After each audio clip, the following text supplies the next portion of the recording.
Bueno, continuamos con las preguntas que fueron enviadas por distintos hermanos de distintos países con respecto a este debate. Hoy continuamos con las preguntas que hizo el hermano William Tapia de Venezuela. Yo a él ya le mandé al correo electrónico que él proporcionó eh, mi respuesta. Como bien saben, las preguntas fueron dirigidas al hermano Lorenzo y a este servidor, pero algunos especificaron quién quería que la respondiera. Esta pregunta fue dirigida al hermano Lorenzo, en donde el hermano William le preguntaba: buenos días, Dios los bendiga. Mi pregunta es para el hermano Lorenzo. Muchos eruditos en las escrituras, incluyendo de la Iglesia de Cristo, tienen diferentes interpretaciones de este tema. ¿Por qué sería la suya correcta? ¿No valen los estudios de los demás? Incluso personas con dominio del idioma original afirman que solo por causa de fornicación la parte afectada puede volverse a casar. También por abandono del cónyuge inconverso. Primera de Corintios 7:15. Y lógicamente por la muerte de uno de los dos. De no ser así, la parte afectada seguirá en esclavitud de ese matrimonio. Como bien saben, la pregunta, y ustedes lo acaban de leer, fue dirigida al hermano Lorenzo, pero yo voy a dar mi respuesta de lo que entiendo a esta pregunta que hizo el hermano William. Ya hemos contestado dos de las preguntas que él hizo y esta es la tercera. Como lo que él dice es de Primera de Corintios 7:15, palabras del apóstol Pablo. Ustedes me han escuchado decir que la enseñanza de Pablo con respecto al matrimonio, el divorcio y las segundas nupcias es uniforme con la enseñanza del Señor Jesús en Mateo 19 y en Mateo 5. Y es uniforme con la enseñanza de Moisés en Deuteronomio capítulo 24. Como la pregunta se basa en lo que el apóstol Pablo dijo en 1 Corintios 7:15, vamos entonces a continuar en el contexto de 1 Corintios 7. Pablo ha recibido una carta con una serie de preguntas que los hermanos le han hecho y él se ha dado la tarea de contestarlas, y en el verso 2 les dice: pero a causa de las fornicaciones, cada uno tenga su propia mujer y cada una tenga su propio marido. Vemos aquí como en este versículo 2 Pablo afirmó que todo aquel que necesite evitar la fornicación debe tener su propio cónyuge. Ahora, a causa de las fornicaciones, cada uno.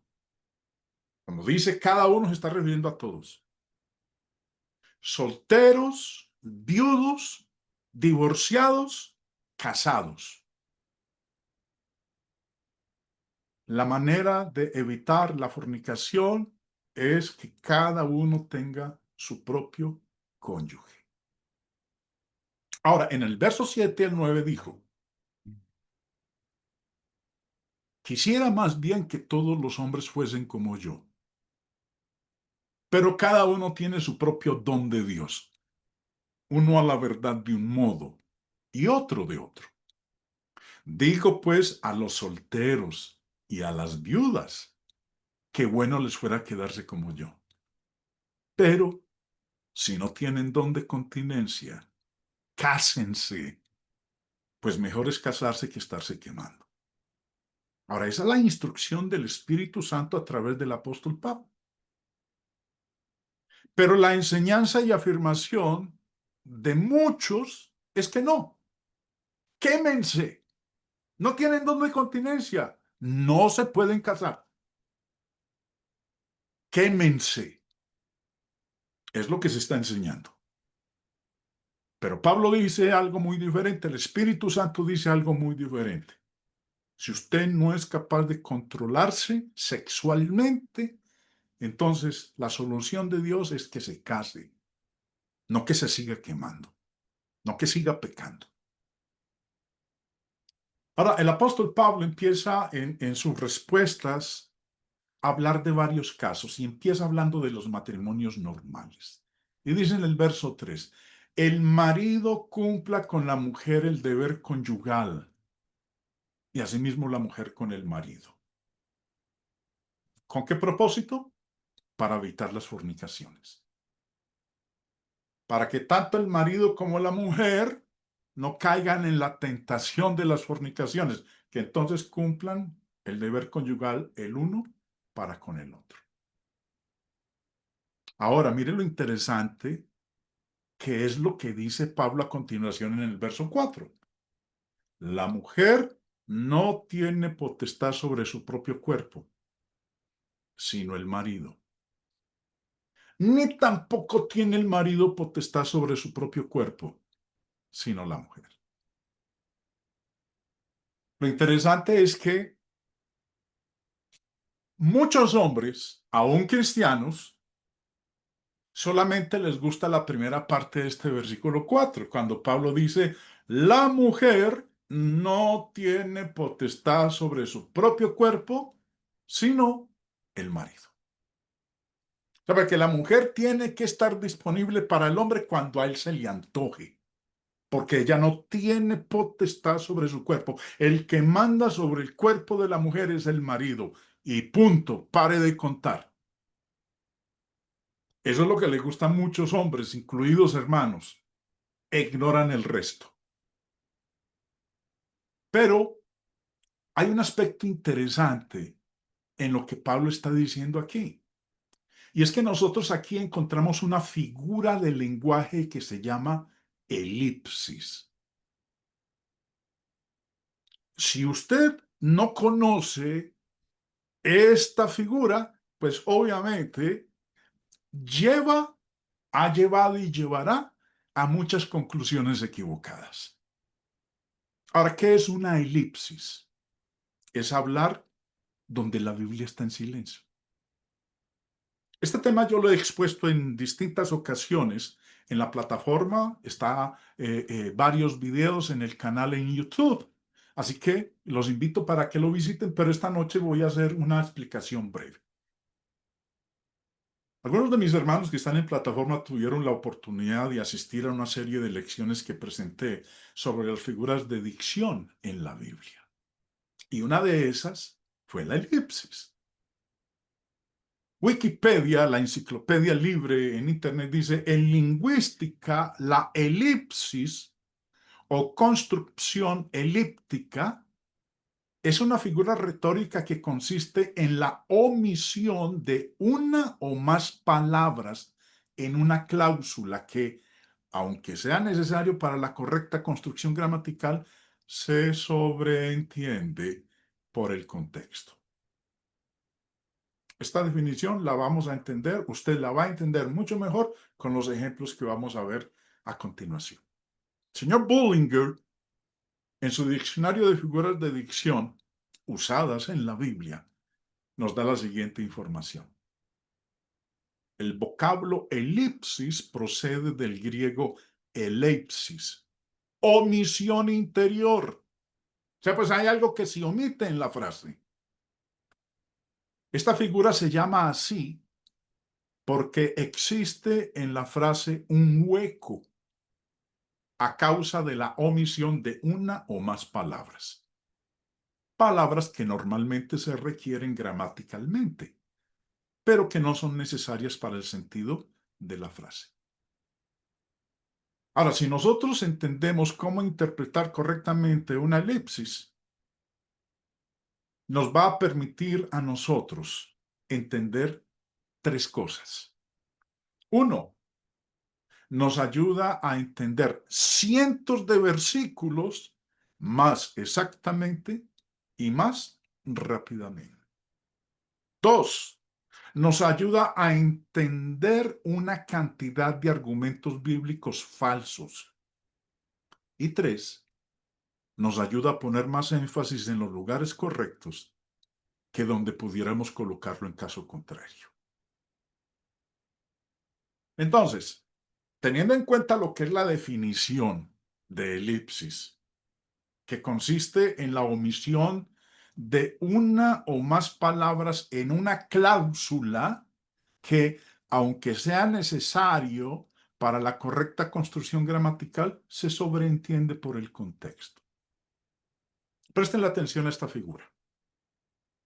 Aquí está la esposa y está el marido. Y ella le dice a su esposo, saca la basura.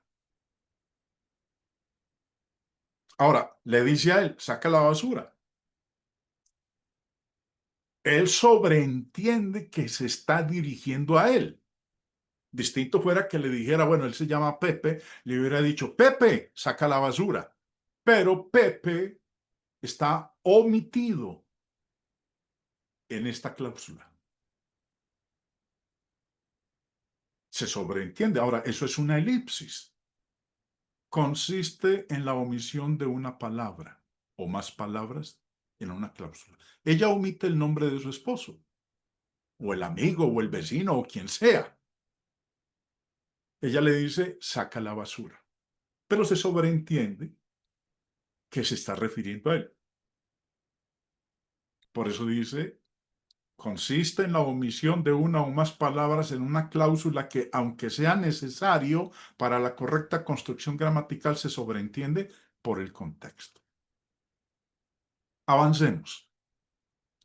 La Biblia contiene muchas clases de elipsis diferentes y en la que nos vamos a enfocar nosotros, acorde al texto que acabamos de leer en Primera de Corintios, es la elipsis de el no y el si no.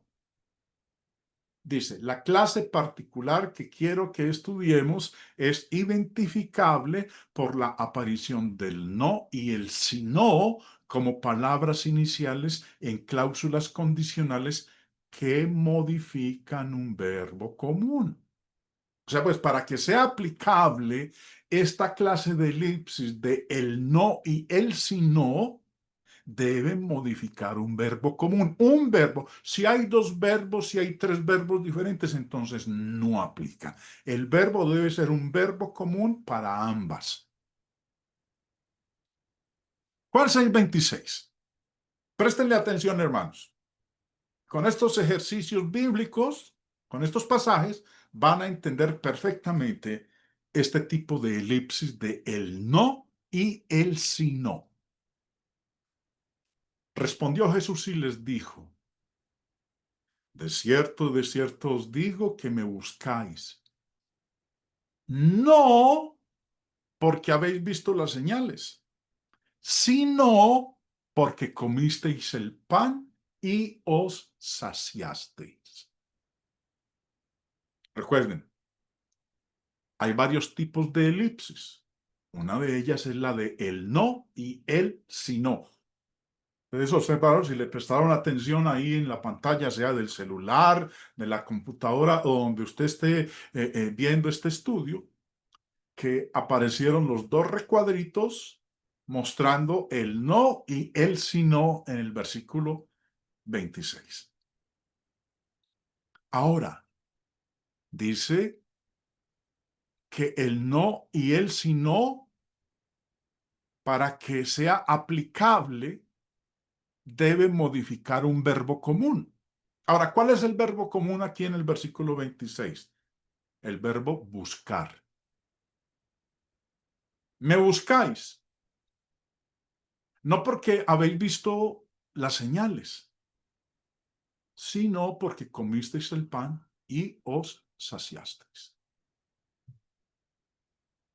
Recuerden que la definición de elipsis es la omisión de una o más palabras que normalmente se requieren gramaticalmente, pero que no son necesarias para el sentido de la frase. Ahora, ¿cuáles son las palabras que no o que se omitieron? Preste la atención, hermanos, ahí a la pantalla porque usted lo va a ver. De cierto os digo que me buscáis, no solamente porque habéis visto las señales, sino también porque comisteis el pan y os saciasteis. Esas son las dos palabras que se omitieron,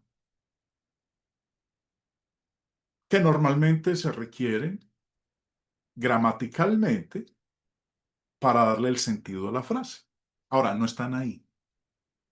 Las voy a borrar nuevamente. Me buscáis no porque habéis visto las señales, sino porque comisteis el pan y os saciasteis. Como es un caso de elipsis del no y el sino, el sentido es, me buscáis no solamente porque habéis visto las señales, sino también porque comisteis el pan y os saciasteis. Que esa es la interpretación correcta o el sentido correcto del pasaje, lo vamos a ver quedándonos dentro del mismo contexto. Estamos en el verso 26. Pero devolvámonos 24 versículos. Vamos al versículo 1 y préstele atención. Versículo 1 dice, después de esto Jesús fue al otro lado del mar de Galilea, el de Tiberias. Verso 2, y le seguía gran multitud porque veían las señales que hacía en los enfermos. Ahora, ¿por qué lo buscaban? Porque veían las señales que él hacía en los enfermos. Por eso el verso 26 está correctamente interpretado porque es una elipsis. La elipsis de el no y el si no. Me buscáis no solamente porque habéis visto las señales, sino también porque comisteis el pan y os saciasteis. Verso 27. En el mismo capítulo. Presten la atención. Trabajad no por la comida que perece, sino por la comida que a vida eterna permanece, la cual el Hijo del Hombre os dará, porque a este señaló Dios, el Padre. Si lo interpretáramos ignorando que este es un caso de elipsis del no y el sí no, entonces podríamos concluir que el Señor está dispuesto a tolerar a los perezosos, porque les dice que trabajen no por la comida que perece. ¿Cuál es la comida que perece? Hombre, pues es aquí, yo tengo que salir todos los días a trabajar en una empresa o si tengo un negocio informal, todos los días salgo a procurar conseguir el sustento para mí y para los míos. Pero el Señor está diciendo aquí, no, que no trabajemos por esa comida. O sea, pues, está diciendo prohibido trabajar secularmente. Ahora, eso es una interpretación errada. Aquí aparece la elipsis de el no y el si no. Ahí están resaltadas en el primer renglón. Ahora, para que sean para que sea aplicable esta elipsis del no y el si no, deben modificar un verbo común. Ahora, ¿cuál es el verbo común que modifica aquí el no y el si no? El verbo trabajar. Ahora, ¿qué es lo que ocurre? En esta elipsis, dice la parte de la izquierda, el diccionario de figuras de dicción del señor Bullinger dice, esta figura se llama así porque existe en la frase un hueco a causa de la omisión de una o más palabras que normalmente se requieren gramaticalmente, pero que son necesarias para el sentido de la frase. Ahora, ¿cuáles son las palabras que faltan? Trabajad no solamente por la comida que perece, sino también por la comida que a vida eterna permanece. Ahora, el Señor lo que está diciendo, mire, y es una realidad, muchos seres humanos solamente se preocupan es por la comida que perece. No les llama la atención la comida espiritual, esa comida que a vida eterna permanece. Ahora, el Señor está resaltando que es más importante la comida que a vida eterna permanece que la comida que perece, pero no está diciendo que no trabajemos por la comida que perece. Que ese es el sentido del versículo 27. El mismo Espíritu Santo nos lo demuestra. Cuando en segunda de Tesalonicenses 3 el apóstol Pablo dijo, porque también cuando estábamos con vosotros os ordenábamos esto, si alguno no quiere trabajar, tampoco coma. Pero ahora, si eso no fuera el sentido del verso 27, entonces podemos decir claramente que hay una contradicción. Por un lado, el Señor prohíbe trabajar por la comida que perece. Y por el otro, el apóstol Pablo dice, usted quiere comer, tiene que trabajar. Creo que me están entendiendo ustedes entonces esta figura de lenguaje, la elipsis. Otro ejemplo, Primera de Corintios 1:17. Pues no me envió Cristo a bautizar, sino a predicar el Evangelio. No con palabras de sabiduría para que no se haga vana la cruz de Cristo. En los grupos evangélicos que enseñan la salvación por fe sola, que enseñan que el bautismo no es necesario para la salvación, que no es necesario para el perdón de los pecados, gustan de recurrir a este versículo 17 de Primera de Corintios. Y argumentan fuertemente que, mire, aquí el apóstol Pablo menosprecia o rebaja, minimiza el bautismo, porque él dice, no me envió Cristo a bautizar, sino a predicar el Evangelio.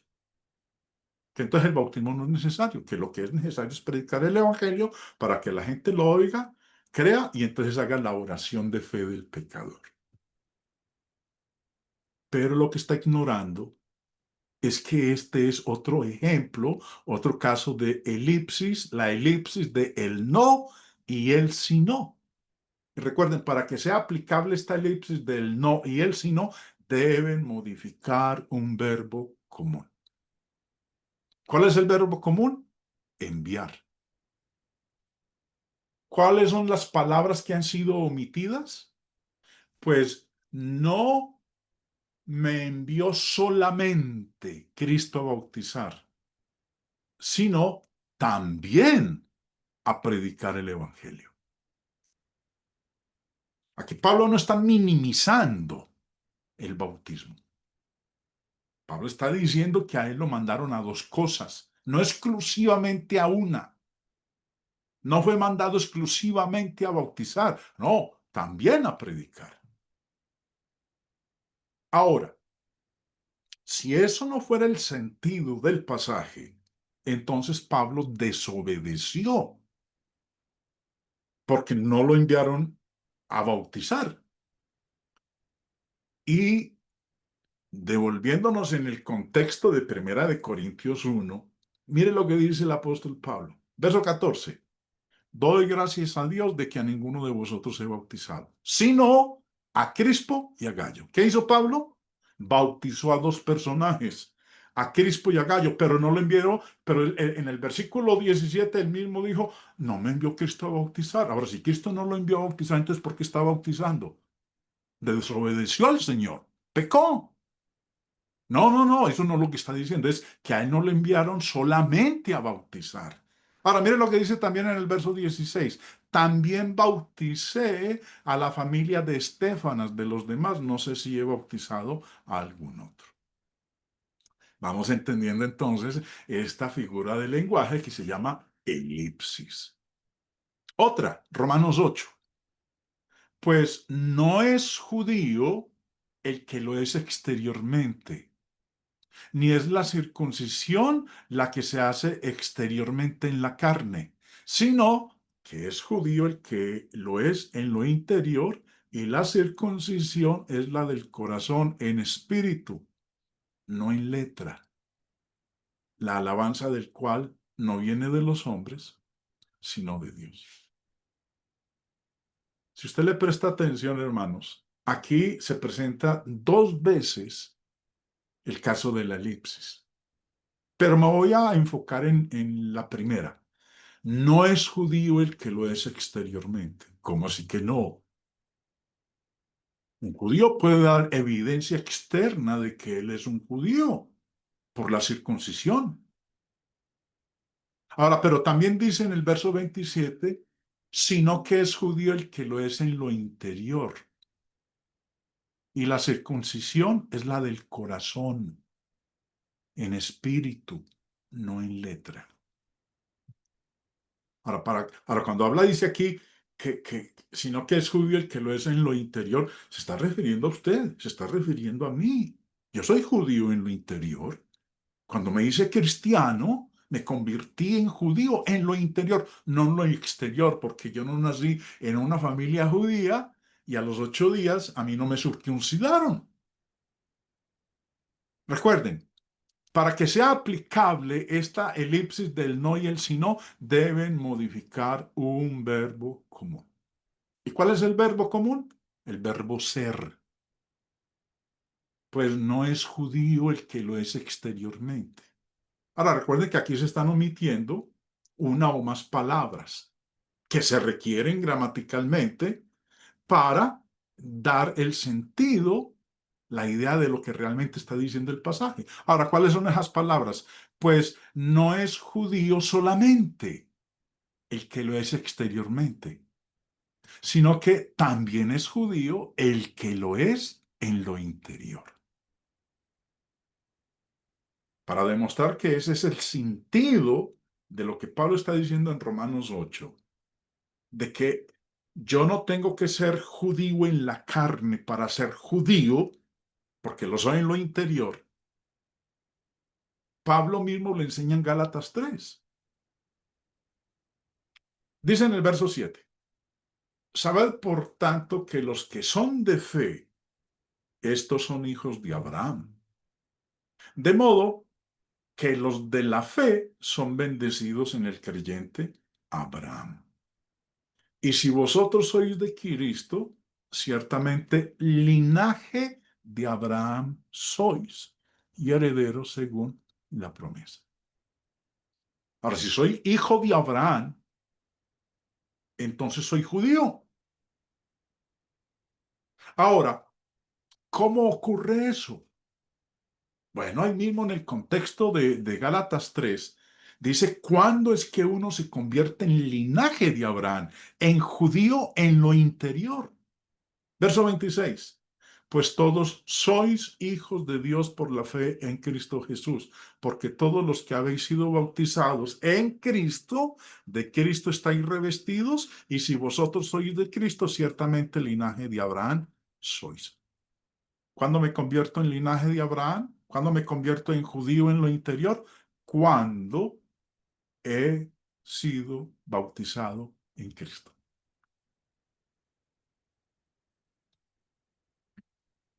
En la serie de lecciones que presenté hace un buen tiempo de las figuras de dicción en la Biblia, estudiamos con los que asistieron a las clases 22 figuras de dicción. Si usted no tiene ese libro, puede solicitarlo, es totalmente gratuito. Si usted quiere tener este material, bien pueda.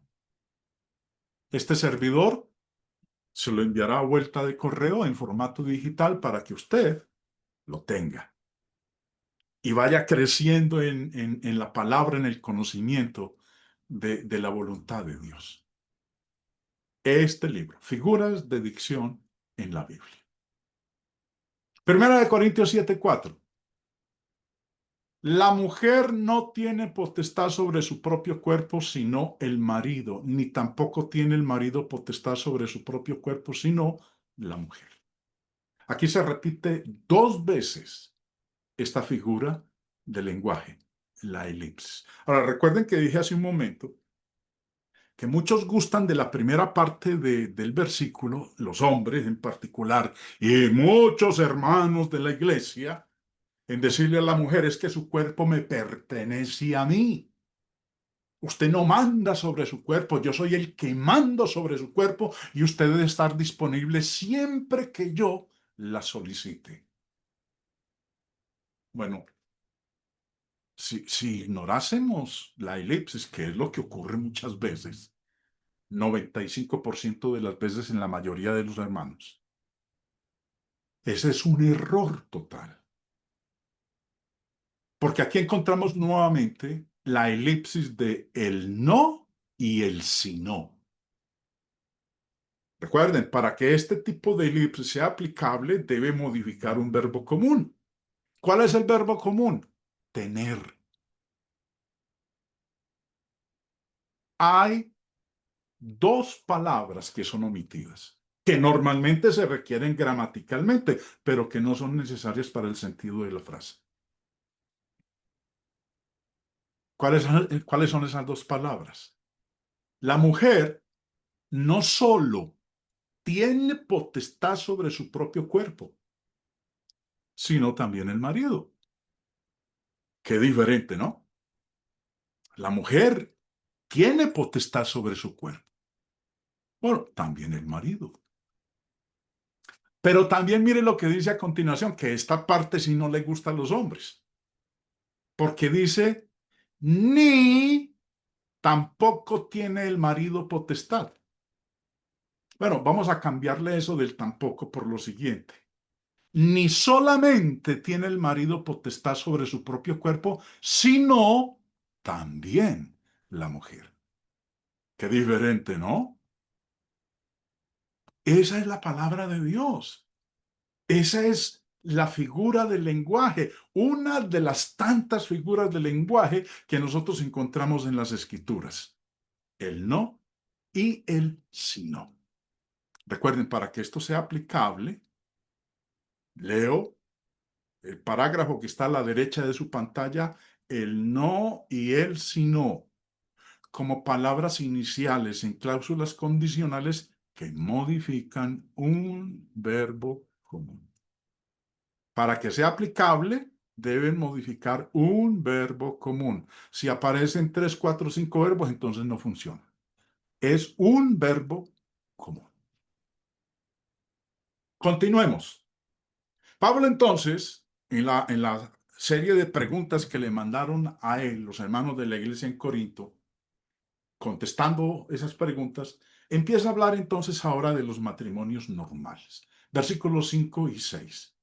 No os privéis el uno del otro, excepto de común acuerdo y por cierto tiempo para dedicaros a la oración. Volved después a juntaros a fin de que Satanás no os tiente por causa de vuestra falta de dominio propio. Mas esto digo por vía de concesión, no por mandamiento. Si un matrimonio normal puede verse afectado por la tentación del diablo, porque decidieron privarse el uno al otro de común acuerdo y por cierto tiempo,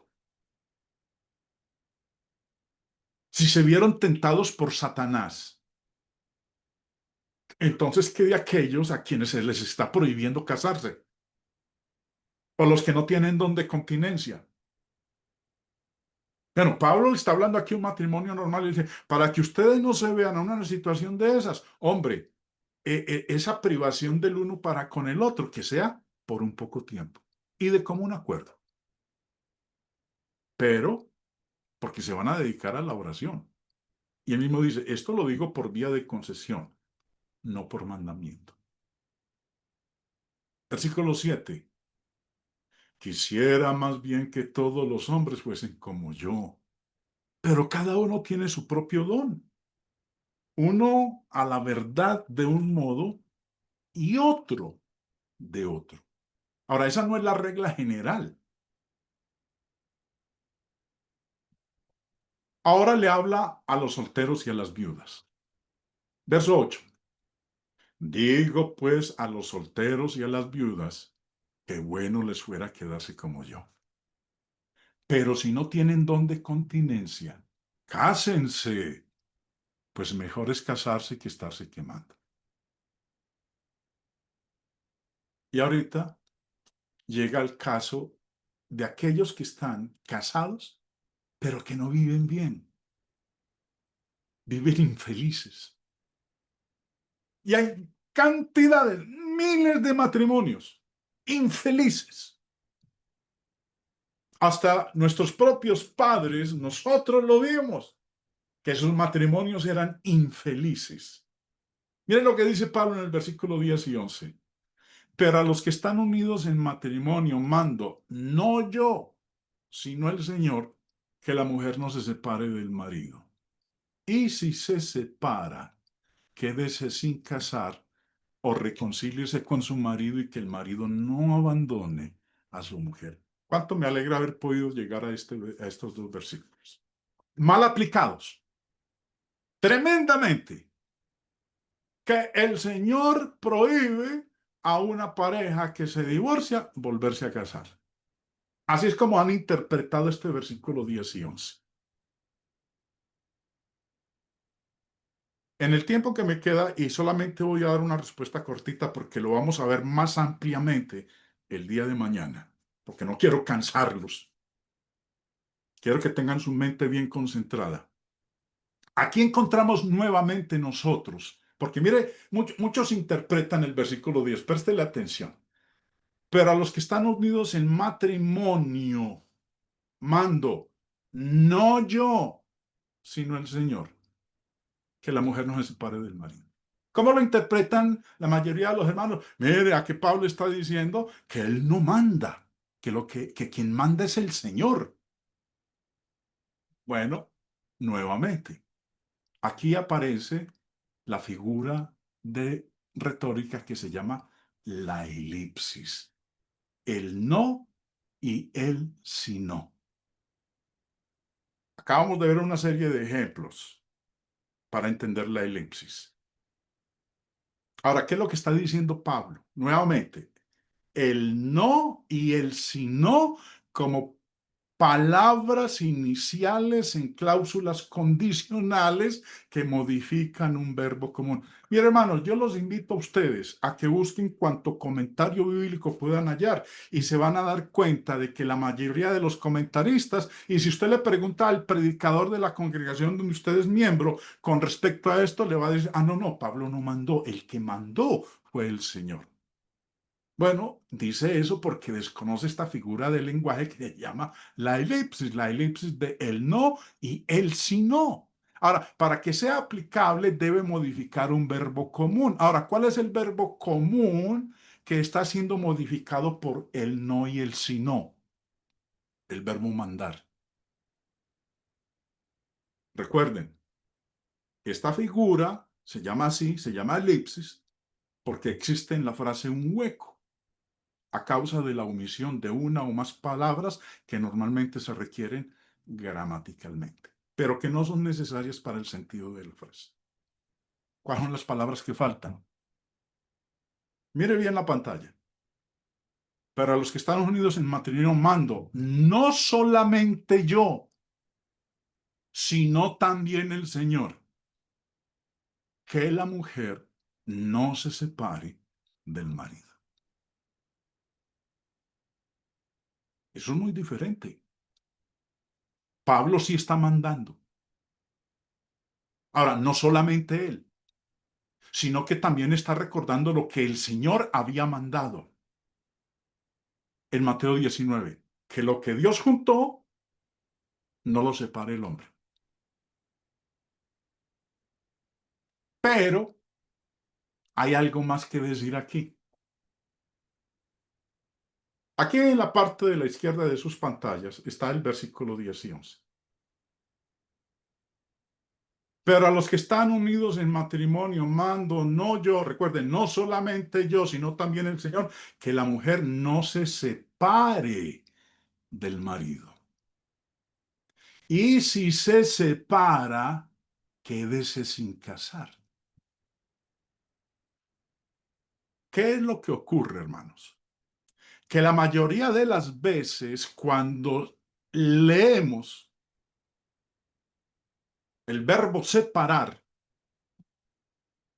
concluimos que ahí separar se refiere a divorcio. Nuevamente, que la mujer no se separe del marido. ¿Cómo lo interpretan la mayoría de los hermanos? Que la mujer no se divorcie del marido. Y si se separa, o sea, pues, y si se divorcia, quédese sin casar o reconcíliese con su marido y que el marido no abandone a su mujer. Bueno, permítanme decirles a los que así han pensado hasta el día de hoy que separar no se separe y si se separa quiere decir divorciarse, eso no es lo que está diciendo ahí. ¿Quieres saber la verdad? ¿Quieres saber por qué no se está refiriendo separarse? No se refiere a divorciarse en las palabras del apóstol Pablo. Lo invito para la clase de mañana, donde vamos a continuar con este tema.